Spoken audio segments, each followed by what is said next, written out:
Hi friends. இன்னைக்கு நம்ம இந்த வீடியோவில் அடுத்து ஒரு குட்டி ஸ்டோரி என்ன அப்படின்ட்டு இப்போ நம்ம பார்க்கலாமா? என்ன செய்யாரு ஸ்டோரி, குட்டி ஸ்டோரி போடுறேன்னு சொல்லிட்டு போடலையேன்னு சொல்லிட்டு உங்களுக்கு சின்ன கோவம் இருக்கும் என் மேலே. நானும் போடலாம் அப்படின்னு சொல்லி பார்த்து வச்சு எல்லாமே ரெடி பண்ணேன். ஆனால் ஊரில் அங்கே இருக்கிற அந்த பேக்ரவுண்ட் நாய்ஸ், அந்த காக்கா கத்துற சவுண்டு, அந்த காற்றடிக்கிற சவுண்டுக்கு இடையில என்னால் வாய்ஸை சரியாக கொடுக்க முடியலை. அது அந்தளவுக்கு கிளியராக இல்லை. எடிட் பண்ணும்போது தான் எனக்கே தெரிஞ்சுது. சரி, இன்னும் 2, 3 நாள் போகட்டும். நம்ம அதுக்கப்புறம் பேசிக்கலாம்னு சொல்லிட்டு தான் நானுமே விட்டுட்டேன். இன்னைக்கு காலையில தான் ஊருக்குமே வந்தேன். வந்ததும் ஒரு சின்ன ரெஸ்ட்ட போட்டுட்டு உங்ககிட்ட ஸ்டோரிய சொல்றதுக்காக வந்துட்டேன். சரி, இன்னைக்கு நம்ம இந்த வீடியோல என்ன பார்க்க போறோம்னா, ஒரு Hindi short film. Copyrighted தான். ஸோ நான் உங்களுக்கு வீடியோ இல்லாம கதை மட்டும் என்ன அப்படின்னுட்டு சொல்றேன். ஓகேவா? இப்போ நம்ம ஸ்டோரிக்குள்ள போகலாமா? ஸ்டோரியோட ஓப்பனிங் சீன்லயே நம்ம ஹீரோயின் ஜானு அவங்க அம்மா கிட்ட பேசிட்டு இருக்கிறாங்க. அவங்க அம்மா ஜானு கிட்ட ரொம்பவே கோவமா பேசுறாங்க. அங்க உன்னோட மாமா பையன் அங்க சென்னையில தான் இருக்கா, நீ ஒரு டைம் அவனை போய் பாரு, நீ அங்க தானே இருக்கிற, ஒரு டைம் போய் பாரேன் அப்படின்னு சொல்லிட்டு ஜானு கிட்ட சொல்லிட்டு இருக்கிறாங்க. அதுக்கு ஜானு, இல்ல என்னாலலாம் கண்டிப்பா பார்க்க முடியாது, நான் இங்க சென்னையில இருக்கேன் அப்படிங்கிறதுக்காகலாம் என்னால போக முடியாதுன்னு சொல்லிட்டு ஜானுவும் முடிஞ்ச அளவுக்கு அவங்க அம்மா கிட்ட பேசிட்டு இருக்கிறாங்க. ஆனாலும் அவங்க அம்மா கேட்கல. சரி, ஓகே, நீங்க இந்த அளவுக்கு கட்டாயப்படுத்துறதுனால நானுமே போறேன் பார்க்கறதுக்கு. ஆனா என்கிட்ட இருந்து வேற எதையுமே நீங்க எதிர்பார்க்க கூடாது, சரியா? நான் ஜஸ்ட் போய் பார்த்துட்டு வருவேன், அவ்வளோதான் அப்படின்னு சொல்லிட்டு ஜானுமே சொல்றாங்க. அப்போ செகண்ட் லைன்ல அவங்க ஹவுஸ் ஓனர் கால் பண்றாரு. உடனே அவங்க அம்மாவோட காலை கட் பண்ணிட்டு ஹவுஸ் ஓனர் கிட்ட பேசுறாங்க. அவர் ஒரு பக்கம் திட்டுறாரு. ஏம்மா, ஒரு 5, 6 மாசமா நீ இந்த வீட்டோட வாடகையை ரொம்ப லேட்டா தான் கொடுக்குற, உனக்கு என்ன பிரச்சனை, ஏன் லேட் ஆகுதுன்னு சொல்லிட்டு அவர் ஒரு பக்கம் கத்துறாரு. இது ஜானுவுக்கு ரொம்பவே கஷ்டமா இருக்கு. இங்க இன்னொரு பக்கம் நம்ம செகண்ட் ஹீரோயின் ரேகா, அவங்க அவங்க ஃப்ரெண்டு கிட்ட பேசிட்டு வராங்க. இந்த சென்னையில வீடு கிடைக்கிறது ரொம்பவே கஷ்டம் அப்படின்னு எனக்கு தெரியும். ஆனா இதுக்காக நான் பொய்யெல்லாம் சொல்ல மாட்டேன். நான் இப்போ ஒரு புதுசா ஒரு வீடையுமே பார்த்துருக்கேன். இந்த வீட்ல எந்த ஒரு பிரச்சனையுமே இருக்காதுன்னு நம்புறேன். நான் இப்போ அந்த வீட்டுக்குமே வந்துட்டேன், போய் பார்த்துட்டு சொல்றேன்னு சொல்லிட்டு அவங்க ரேகா ஒரு பக்கம் பேசிக்கிட்டே வராங்க. இங்க ஜானு இன்னொரு பக்கம் நடந்த எல்லாத்தையுமே அவங்க ஃப்ரெண்டு கிட்ட போய் புலம்பிக்கிட்டு இருக்கிறாங்க. இங்க பாரு, இந்த ரூம்மேட் வந்து சொல்லாம கொள்ளாம ஒரு 5 மாசத்துக்கு முன்னாடியே காலி பண்ணிட்டு போயிட்டா. இப்போ இந்த வீட்டுக்கான மொத்த ரெண்டையுமே நான் தான் கொடுக்க வேண்டியதா இருக்கு. இது எனக்கு ரொம்பவே கஷ்டமா இருக்கு. ஆனா இன்னைக்கு ஒரு புது பர்சன் ஒருத்தங்க வர்றாங்க. அவங்களுக்கு மட்டும் ஓகேவா இருந்தா பிரச்சனை எல்லாமே முடிஞ்சிரும் அப்படின்னு சொல்லி பேசிட்டு இருக்கிறவோ அந்த இடத்துக்கு ரேகா வர்றாங்க. ரேகா வந்ததும் ஒரு சின்ன அழகான சிரிப்போட ஹாய் அப்படின்னு சொல்லிட்டு உள்ள வராங்க. அவங்க அப்படி உள்ள வரவும் ஜானு பார்க்குறாங்க. ஜானுக்கு ரேகாவை பார்க்கும்போது ஏதோ ஒரு புதுசா ஒரு ஃபீலா இருக்குது. அப்படியே ரேகாவ அப்படி மெய் மறந்து பார்த்துக்கிட்டே இருக்காங்க. மறுபடியும் ரேகா, ஹாய், நான் உள்ள வரலாமா அப்படின்னு சொல்லிட்டு மறுபடியும் பேசவும் ஜானு அப்பந்தான், வாங்க வாங்க உள்ள வாங்க, இப்போ நம்ம ரூமை பார்க்கலாமா அப்படின்னு சொல்லிட்டு ஒரு சின்ன பதட்டத்தோட, இங்கே தான் ரூம் இருக்குது, இங்கே தான் கிச்சன் இருக்குது அப்படின்னு சொல்லி மாற்றி சொல்கிறாங்க. உடனே ரேகாவுமே அந்த பக்கம் பார்க்குறாங்க. அப்பந்தான் ஜானுக்கே தெரியுது, நம்ம தப்பா சொல்லிட்டோன்னுட்டு. இல்ல, இந்த பக்கம் ரூம் இருக்கு, இந்த பக்கம் கிச்சன் இருக்கு, நீங்க வாங்க உள்ள வந்து ரூமை பார்க்கலாம் அப்படின்னு சொல்லிட்டு அந்த ரூமையுமே காட்டுறாங்க. ரேகா அந்த ரூமையுமே வந்து பார்க்குறாங்க. ரூம்ல இருக்கிற ஒரு ஜன்னல் அப்படியே ஓப்பன் பண்ணி பார்க்குறாங்க. அப்போ அங்க இருந்த அத்தனை வெளிச்சமும் ரேகாவோட ஃபேஸ்ல அப்படிப்பட்ட, அவங்க ஃபேஸ் அந்த அளவுக்கு அப்படி பிரகாசமா இருக்குது. இத ஜானுமே பார்க்குறாங்க. அவங்களுக்குள்ள ஏதோ ஒரு புதுசா ஒரு ஃபீலா இருக்குது. ரேகாவோட ஃபேஸ் அந்த அளவுக்கு பிரைட்டா இருக்குது. ஜானு பார்த்து ஆட்டோமேட்டிக்கா சிரிப்பு வருது. ஜானுவோட மூஞ்சில ஆயிரக்கணக்கான குண்டு பல்ப் எரியுது. அந்த பல்போட வெளிச்சத்துல ஜானுவோட மூஞ்சி அப்படி ஒரு வெளிச்சம். அப்படி அந்த தங்க கலர்ல அப்படி ஜானுவோட ஃபேஸ் அப்படி ஜொலிக்குது. ஜானு அப்போ மெய் மறந்து பார்த்துக்கிட்டே இருக்காங்க. மறுபடி சரி, என்னோட ரூம் இருக்கு, அதையுமே போய் பார்க்கலாமான்னு சொல்லிட்டு அங்கேயுமே போயிட்டு காட்டுறாங்க. அங்கே ஒரு அழகான பெயிண்டிங் இருக்கு. அது ரேகாவுக்கு ரொம்பவே பிடிச்சிருக்கு. சரி, இந்த வீடு எனக்கு ரொம்ப பிடிச்சிருக்கு, நான் எப்போ வரட்டும் அப்படின்னு கேட்கவும் ஜானுமே, அது உங்க விருப்பம், எப்போ வேணாலும் வரலாம் அப்படின்னு சொல்றாங்க. உடனே ரேகா உடனே ரேகா நான் என்னை பற்றி ஒரு முக்கியமான விஷயத்த சொல்லணும் அப்படின்னு சொல்கிறாங்க. அதுக்குமே ஜானு, "சரி சொல்லுங்களேன் கேட்போம்" அப்படின்னு ரொம்பவே கேஷுவலா பேசவும், ரேகா சொல்றாங்க, "நான் ஒரு லெஸ்பியன்" அப்படின்னு சொல்லிட்டு. உடனே ஜானு, "சரி ஓகே" அப்படின்னே சொல்றாங்க. அத கேட்டு ரேகாவுக்கு ஆச்சரியமா இருக்கு. "நான் சொல்றது உங்களுக்கு புரியுதா இல்லையா? நீங்க கேட்டீங்களா இல்லையான்னு தெரியல. நான் ஒரு லெஸ்பியன்" அப்படின்னு சொல்லிட்டு மறுபடியுமே சொல்றாங்க. உடனே ஜானு, "சரி ஓகே இருக்கட்டும். நீங்க ஒரு லெஸ்பியன் தான். நான் இல்லன்னு சொல்லல. அதனால எனக்கு எந்த ஒரு பிரச்சனையுமே இல்ல. இதுல எனக்கு எதுவுமே பிரச்சனை இல்ல" அப்படின்னு சொல்லவும், ரேகாவுக்கு ரொம்பவே சந்தோஷமா இருக்கு. "சரி, அப்படின்னா நான் இப்பவே வரட்டுமா?" அப்படின்னு சொல்லிட்டு ரேகாவுமே கேட்கவும், ஜானுவுமே சரி அப்படின்னே சொல்றாங்க. அதுக்கப்புறம் ரேகா அவங்க ரூமுக்கு அவங்க திங்ஸ் எல்லாமே எடுத்துட்டு வராங்க. ஜானுமே ஹெல்ப் பண்றாங்க. அந்த திங்ஸ் எல்லாம் அரேஞ்ச் பண்ணி வைக்கிறதுக்காக. ஒரு செட் ஆஃப் ட்ரெஸ் எடுத்து ரேகா கிட்ட கொண்டு போய் கொடுக்கும்போது, அந்த நெத்தி ஓரத்துல இருந்த ஒரு சின்ன முடி ஜானுவ டிஸ்டர்ப் பண்ணுது. அப்போ ஜானுவால அந்த 2 கையிலுமே திங்ஸ் இருக்கிறதுனால அவங்களால அத சரி பண்ண முடியல. உடனே ரேகா அப்படி பக்கத்துல வந்து அந்த நெத்தி ஓரத்துல இருக்கிற முடிய அப்படி எடுத்து ஓரமா விலக்கி விடவும், அவங்களோட சின்ன ஸ்பரிசம், அந்த சின்ன தொடுதல் ஜானுவுக்கு அது அப்படி புதுசா இருக்கு. ஒரு டிஃப்ரெண்ட்டான ஒரு ஃபீலா இருக்கு. அதுக்கப்புறம் ரேகா ஒர்க் அவுட் முடிச்சுட்டு அந்த கிச்சனுக்கு வர்றாங்க. கிச்சனு 2 பேருக்குமே பொது தான். ஸோ 2 பேருமே அங்க தான் சமைச்சு சாப்பிடணும். அப்போ ஆல்ரெடி ஜானு அந்த இடத்துல தான் நின்னு சமைச்சுக்கிட்டு இருக்கிறாங்க. அப்போ ரேகா அந்த இடத்துக்கு அப்படி ஒர்க் அவுட் பண்ணிட்டு அப்படி வேர்வை துளி அப்படி சொட்ட சொட்ட அவங்க ஒரு டவல வச்சு தொடச்சிக்கிட்டே வராங்க. அப்போ ஜானு ரேகாவ பார்க்குறாங்க. ரேகாவோட அந்த கழுத்துல இருந்து அந்த வேர்வை துளி அப்படி முத்து முத்தா ஒவ்வொரு முத்து முத்தா அப்படியே இருக்குது. அது கொஞ்சம் கொஞ்சமா அப்படி வயிறு வரைக்கும் கீழே இறங்கி அப்படி ஒவ்வொரு சொட்டா கீழே விழுகுது. அது அந்த வேர்வை துளிகள் அப்படி அழகா முத்து முத்தா இருக்குது. அத ஜான் அப்படி மெய் மறந்து பார்த்துக்கிட்டே இருக்காங்க. ஏன் பார்க்குறோம், எதுக்கு பார்க்குறோம் தெரியல. ஆனா அது அவங்களுக்கு புடிச்சிருக்கு. அந்த அளவுக்கு ஒரு பார்வை பார்த்துக்கிட்டே இருக்காங்க. அப்போ ரேகா சொல்றாங்க, "எனக்கு காஃபி வேணா நீ மட்டும் போட்டுக்கோ சரியா? நான் மில்க் ஷேக் தான் குடிக்க போறேன்" அப்படின்னு சொல்லிட்டு திரும்பவும், ஜானுமே அந்த பக்கம் இருந்து கரெக்ட்டா திரும்பும்போது 2 பேருமே க்ளோஸா ஒருத்தர ஒருத்தர் அப்படியே பார்த்துக்கிறாங்க. அப்படி ஒரு நெருக்கம் 2 பேருக்கும். இடையில ஒரு சின்ன கேப் கூட இல்ல. ஸோ ஜானு அப்படி பார்க்குறாங்க. ஏன்னா ஜானுக்கு ஒவ்வொரு நேரம் ரேகாவ பார்க்கும்போது ஏதோ ஒரு ஃபீல் புதுசா இருக்கு. அப்போ அந்த செகண்ட் அசையாம நின்னு பார்த்துக்கிட்டே இருக்கவும், ரேகா சொல்றாங்க, "நீ ஓகே தானே? உனக்கு ஒண்ணும் இல்லையே! நீ நல்லா தானே இருக்க. நீ ஓகேவா?" அப்படின்னு ரேகா கேட்கவும், ஜானு டக்குனு சுய நினைவுக்கு வந்து, "இல்ல, இல்ல நான் ஓகே தான். நான் நல்லா தான் இருக்கேன்" அப்படின்னு சொல்லிட்டு அங்கருந்து விலகி போறாங்க. அதுக்கப்புறம் ரேகா ரெஸ்ட் ரூம்லேருந்து குளிச்சுக்கிட்டு இருக்கிறாங்க. அங்கேருந்து ஜானு கிட்ட, "என்னோட டவல கொஞ்சம் எடுத்து தர முடியுமா?" அப்படின்னு சொல்லி கேட்குறாங்க. உடனே ஜானுமே, "சரி ஓகே இதில என்ன இருக்கு?" அப்படின்னு சொல்லிட்டு ரேகா கிட்ட அந்த டவல எடுத்து கொண்டு போய் குடுக்கும்போதும், ரேகாவோட கை ஜானுவோட கையில அப்பவுமே சின்னதா அப்படியே டச் பண்ணுது. அப்படி லேசா அப்படி உரசிக்கிட்டு போகுது. அந்த ஒரு சின்ன தொடுதல் கூட ஜானுவுக்குள்ள ஏதோ ஒரு ஃபீல் அவங்களால அத ஃபீல் பண்ண முடியுது. அது ஏதோ புதுசா இருக்கு. பட் என்னன்னு தான் தெரியல. ஒவ்வொரு முறையும் ரேகாவோட அந்த சின்ன தொடுதல், சின்ன ஸ்பரிசம் ஜானுவுக்குள்ள என்னென்னமோ செய்யுது. அத யார்கிட்ட சொல்றது? இது என்னன்னு தெரிஞ்சுக்கிறது அப்படின்னுட்டு ஜானுக்குமே தெரியல. அதுக்கப்புறம் ஜானு அவங்க வேலையெல்லாம் முடிச்சுட்டு வீட்டுக்கு வர்றாங்க. ஆனா வீட்ல பார்த்தா கரண்ட் இல்ல. ஸோ என்ன எதனால கரண்ட் இல்லன்னு சொல்லி ரேகா கிட்ட கேட்குறாங்க. அதுக்கு ரேகா சொல்றாங்க, "நீ கரண்ட் பில் இந்த மந்த் கட்டல.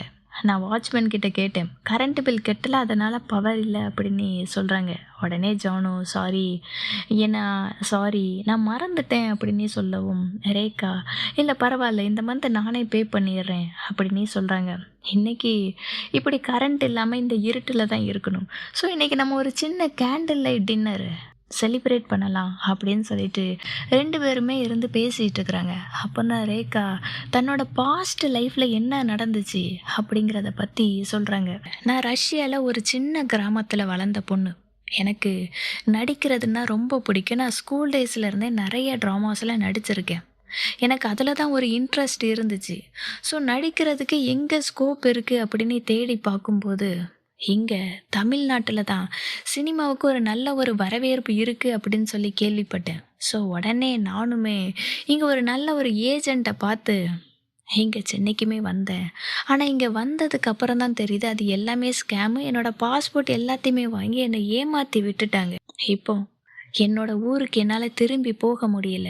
ஸோ இங்கே நான் வேலை செஞ்சு இங்கே நிறைய காசு சம்பாதிக்கணும், என்னோட ஊருக்குமே போகணும் அப்படின்னு சொல்லிட்டு ரொம்பவே ஃபீல் பண்ணி பேசிகிட்டு இருக்கவும், அதை கேட்ட ஜானுக்குமே கஷ்டமாக இருக்குது. உடனே ஜானு ரேகாவோட கையை அப்படியே ஆறுதலாக பிடிச்சிக்கிறாங்க. இப்போ ஜானு சொல்கிறாங்க தன்னோட பாஸ்ட் லைஃப் என்ன அப்படிங்கிறத ரேகா கிட்ட சொல்கிறாங்க. அண்ணா, ஒரு நல்ல பணக்கார ஃபேமிலியில் தான் இருந்தேன்.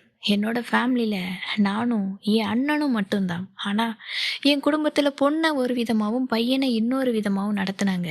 எனக்கு 18 வயசு ஆனதும் கல்யாணம் பண்ணணும் அப்படின்னு சொல்லிட்டு பேசவும் எனக்கு பிடிக்கல. ஸோ நான் என்னோட வீட்டை விட்டு வெளியில் வந்துட்டேன். என் கூட யாருமே பேசுறதில்ல. எனக்கு என்னோட அம்மா மட்டும்தான் சப்போர்ட்டு.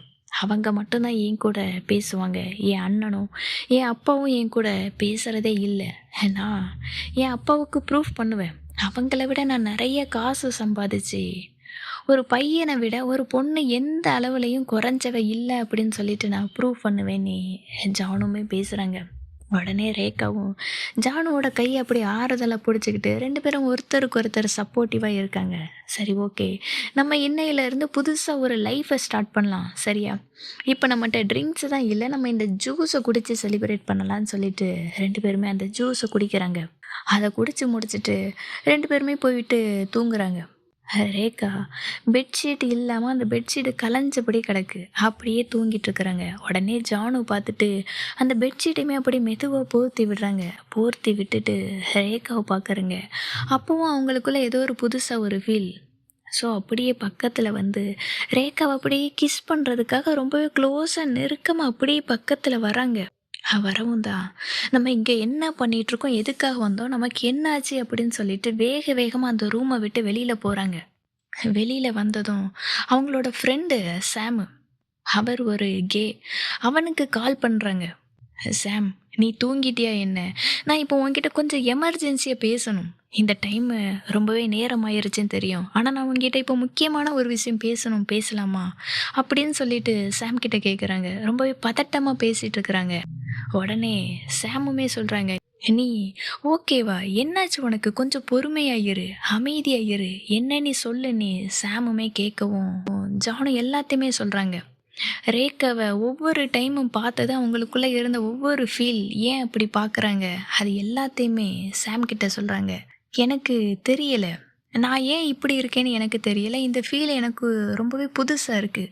எனக்குள்ளே ஒரு 1000 பட்டாம்பூச்சி அப்படி பறக்கிற மாதிரி இருக்குது. இந்த மாதிரி ஒரு ஃபீலை நான் எந்த ஒரு பாய்கிட்டையுமே ஃபீல் பண்ணதே கிடையாது. ஆனால் ரேகாவை பார்க்கும்போது மட்டும் எனக்குள்ளே அப்படி ஒரு ஃபீல் இருக்குது. எனக்கு அவளை கட்டி பிடிக்கணும்னு தோணுது, அவளை கிஸ் பண்ணணும்னு தோணுது, எனக்கு என்னமோ செய்யணும், எனக்கு ஏதோ ஒரு ஃபீல், பட் என்னன்னு சொல்ல தெரியலை. ஆனால் இது எனக்கு ரொம்ப பிடிச்சிருக்கு, ரொம்பவே ஹாப்பியாக இருக்குது அப்படின்னு சொல்லிட்டு சாம் கிட்ட சொல்லிக்கிட்டே இருக்காங்க.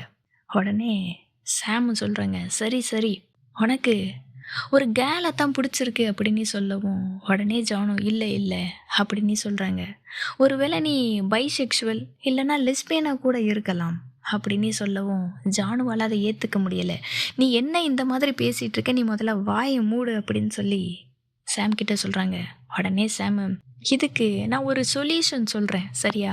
நான் ஒரு மூவியை பார்த்தேன். அந்த மூவியில் ஒரு கட்டிப்பிடி வைத்தியம் சொல்லிட்டு ஒரு சீன் இருந்துச்சு. அதை நீ ரேகா கூட ட்ரை பண்ணு.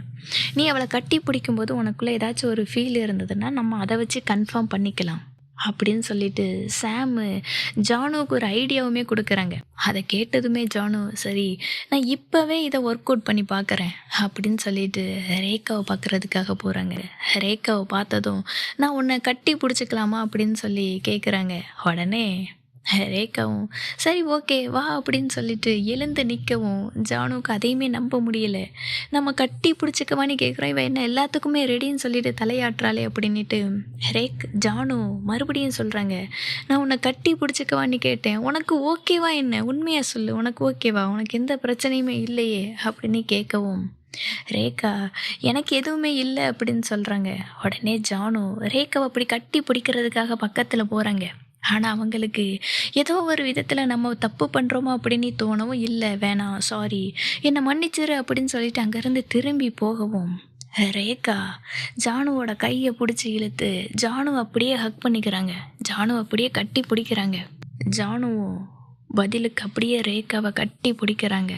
2 பேருமே அப்படி கட்டி பிடிக்கும்போது அவங்களுக்குள்ள அந்த தொடுதல், அந்த ஸ்பரிசம் இன்னுமே அது ஒர்க் அவுட் ஆகுது. ஜானுவுக்கு மறுபடியும் அந்த 1000 பட்டாம்பூச்சி அப்படி பறக்கிற ஃபீல் அவங்களுக்குள்ள இருக்குது. அவங்க ரொம்பவே சந்தோஷமா இருக்காங்க, ரொம்ப ஹாப்பியாக இருக்காங்க. உடனே இந்த விஷயத்த ஓடி போயிட்டு சாம் கிட்ட சொல்கிறதுக்காக போகிறாங்க. சாம், நீ சொன்னது உண்மைதான். இது ஒரு மேஜிக் மாதிரி இருக்கு. எனக்கு இதுக்கு முன்னாடி எல்லாம் இருந்ததே கிடையாது. இந்த ஃபீல் ரொம்பவே பிடிச்சிருக்கு. நான் ரொம்பவே ஹாப்பியாக இருக்கேன். அப்படின்னா நீ சொல்கிறது தான் உண்மையா? எனக்கு ஒரு கேலை தான் பிடிச்சிருக்கா? அப்படின்னா நான் என்ன ஒரு லெஸ்பியனா என்ன? அப்படின்னு சொல்லிட்டு சாம் கிட்ட கேட்குறாங்க. நான் லெஸ்பியனா என்னன்னு தெரியல, ஆனால் எனக்கு இந்த ஃபீல் ரொம்ப பிடிச்சிருக்கு. நான் ரொம்பவே ஹாப்பியாக இருக்கேன். இப்போ நான் என்ன பண்ணுறதுன்னு தெரியல. நான் இப்போ ஃபீல் பண்ணுறேன்ல, இதே மாதிரி தான் அவளும் ஃபீல் பண்ணுவாளா என்ன அப்படின்னு சொல்லிட்டு சாம் கிட்ட பேசிக்கிட்டே இருக்காங்க. உடனே சாமு, இதை நீ டைரெக்டாக அவகிட்டே போய் கேட்டுறேன் அப்படின்னு சொல்லவும், ஜானு இன்னுமே சந்தோஷப்பட்டு சரி நான் இப்போவே கேட்குறேன் அப்படின்னு ரேகாவோட ரூமுக்கு போகிறாங்க. ரேகாவோட ரூமுக்கு போயிட்டு அப்படி பக்கத்தில் போகவும், அங்கே ரேகா இன்னொருத்தர்கிட்ட ஃபோன் பேசிகிட்டு இருக்கிறாங்க. நீ எனக்காக இருக்கிறது எனக்கு ரொம்பவே ஹாப்பியாக இருக்குது. என்னால் இதுக்கு மேலேயும் வெயிட் பண்ண முடியாது. நான் உன்னை ரொம்பவே மிஸ் பண்ணுறேன். ஐ மிஸ் யூன்னு சொல்லிட்டு அங்கே ஃபோன் காலில் அப்படி சிரித்து சந்தோஷமாக பேசிகிட்டு இருக்கவும், இதை கேட்டதும் ஜானுவுக்கு ரொம்பவே கஷ்டமாயிருது. அது இப்போ தான் அவங்களுக்குள்ள ஒரு லவ் அப்படிங்கிற ஒரு ஃபீல் வருது. அதை சொல்ல போகலாம் அப்படின்னு நினைக்கும் போது அதுக்குள்ள ஒரு ஏமாற்றம். ஒரு செகண்டில் எல்லாமே உடஞ்சி போயிடுது. ஜானுவுக்கு ரொம்பவே கஷ்டமாக இருக்குது. அவங்க ரூமில் வந்து இருக்கவும், அடுத்த 5வது நிமிஷத்தில் ரேகா ஜானுவை பார்க்குறதுக்காக வராங்க. நான் உள்ளே வரலாமா, நான் உன்கிட்ட கொஞ்சம் பேசணும் அப்படின்னு சொல்லிட்டு ரேகா பேச வரவும், ஜானு அவங்க ஃபோனில் பேசுனதை ஞாபகம் வச்சுக்கிட்டு, இல்லை எனக்கு உன்கிட்ட பேசுகிறதுக்கு எதுவுமே இல்லை, நான் இன்றைக்கி நைட்டு ஒரு டேட்டுக்கு போகணும், ஸோ நான் அதுக்கு ரெடி ஆகணும், இப்போ எனக்கு டைம் இல்லைன்னு சொல்லிட்டு ரேகாவை பிடிச்சி கதவுக்கு வெளியில் தள்ளி விட்டுடுறாங்க. இது ரேகாவுக்குமே இன்னொரு பக்கம் ரொம்பவே கஷ்டமாக இருக்குது. அதுக்கப்புறம் ஜானு சாம் அவங்க வீட்டுக்குமே கூப்பிட்டுட்டு வராங்க. ரேகா கிட்ட இன்ட்ரடியூஸ் பண்ணுறாங்க. இது என்னோட ஃப்ரெண்டு, நாங்கள் 2 பேரும் ரூமில் தனியாக இருந்து பேசுகிறோம், நீ எங்களை டிஸ்டர்ப் பண்ணாத அப்படின்னு சொல்லிட்டு ரேகா கிட்ட சொல்லிட்டு அவங்க ரூமுக்கு வந்து பேசிகிட்டு இருக்கிறாங்க.